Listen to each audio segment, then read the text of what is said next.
kesehatannya nggak terlalu meningkat, ada proses dari tahun-tahun yang lalu karena itu panjang. Untuk dari mulai kemarin kan sudah ada anak-anak sekolah yang lagi lapor nih, tapi yang untuk di perusahaan-perusahaan kan masih belum ada libur. Jadi kemungkinan diprediksi dari Merak ataupun dari Bakauni ke Raja Basa itu antara tanggal 11 sampai 19. Kalau peningkatan berapa banyak bang tadi bang persentasenya? Untuk sementara ini masih sekitar 20%. 20% ya bang ya.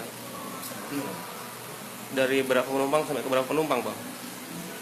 Dia di hari biasanya minimal dari minimal dari 40 hingga 45, ini sekarang sudah mulai full kendaraan yang dari Bakauni. Begitu juga sebaliknya dari sini ke Bakauni. Sementara ini informasinya gitu. Kemudian untuk ada yang istilahnya tindakan kriminal di terminal nggak bang? Untuk tindakan kriminal di Raja Basa Tipaan juga nggak ada lagi. Belum ada ya bang ya? Ya dari pihak polisian, dari Polda Lampung ataupun dari Polresta Polsek terdapat dan nggak ada juga.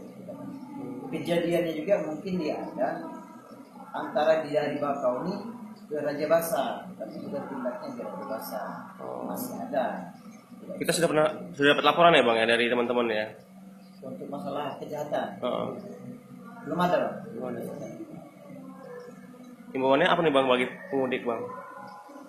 Untuk pemudik, kalau himbauan dari kami ini, kalau yang dari Bakauni silahkan jangan bermalam di Bakauni, dia tidak terjadi penumpukan.